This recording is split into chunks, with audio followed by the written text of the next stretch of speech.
sur les hauteurs du Golan, y compris les Marocains, ont fait preuve de courage et de bravoure.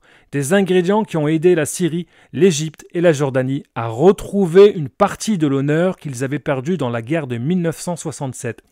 Le bataillon marocain a surtout honoré les promesses faites par feu le roi Hassan II.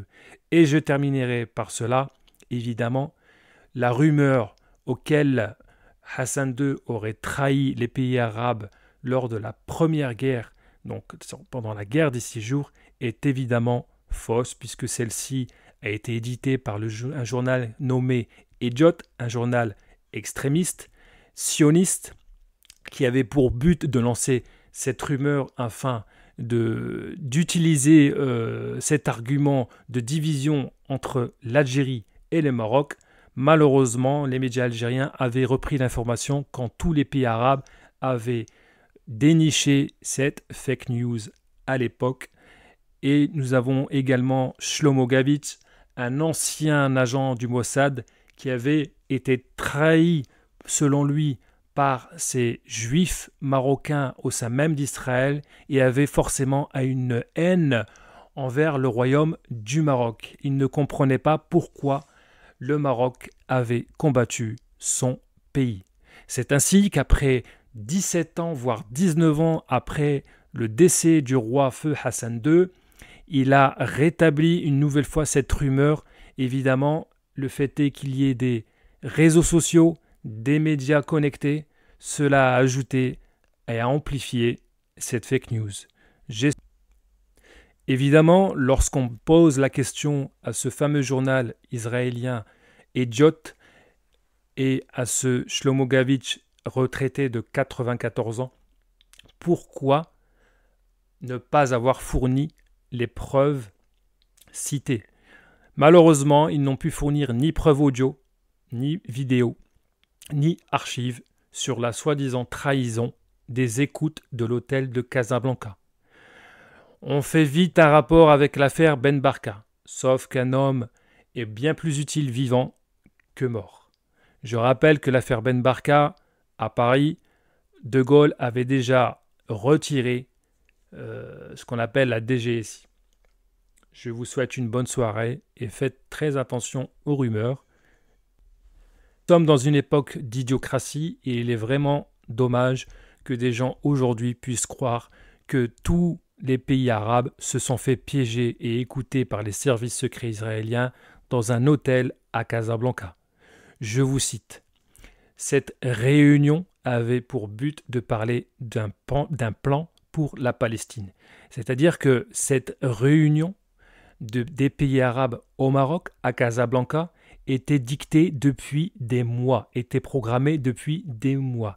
Donc, vous comprenez que tous les services secrets de chaque pays étaient présents. Il était donc impossible pour le Maroc de laisser passer des services secrets israéliens qui auraient conduit à la victoire d'Israël contre les pays arabes.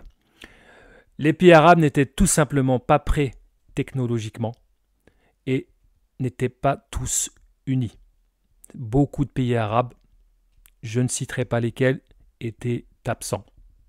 Bonne soirée. Alors lorsque je demande à certains dans les lives TikTok quelles sont vos preuves audio, vidéo ou archives de cette soi-disant trahison, malheureusement, personne ne peut me répondre. Donc, vous voyez bien que finalement, cette rumeur arrange plutôt le cœur ou la colère ou la haine de certains, plutôt que de faire appel à leur raison. Cela sous-entend finalement que si cela était réel, cela voudrait dire que tous les pays arabes se sont fait humilier par feu Hassan II en quelques heures. Pourtant, cette réunion à l'hôtel était prévue depuis plusieurs mois. Et il faut savoir qu'à l'époque, chaque chef d'État venait avec son service de sécurité, avec ses services secrets. Vous imaginez bien que tous les chefs d'État des pays arabes, y compris ceux d'Algérie, ne sont pas des idiots. Il faut être réellement fou pour croire à cette rumeur. Tsahal pourrait révéler ses archives justement pour humilier les Arabes. Il n'y a aucune preuve. Je demande donc à certains dans les commentaires de m'apporter des preuves concrètes et je leur souhaite évidemment bon courage. La raison nous a été donnée à nous êtres humains afin de réfléchir et de vérifier les informations. Je vous conseille donc de vérifier les informations historiques car aujourd'hui, avec tous les moyens que nous avons à notre disposition, il est impensable de rester dans la paresse intellectuelle comme certaines personnes sur les réseaux sociaux. Ce qui est curieux, c'est qu'on prend finalement les informations sionistes lorsqu'elles nous arrangent, n'est-ce pas? Et vous imaginez bien, pour terminer, que si le Maroc avait réellement trahi tous les pays arabes en une seule fois, il est évident que l'Égypte et la Syrie auraient déclaré la guerre au royaume du Maroc. À ce jour, le royaume du Maroc n'existerait plus.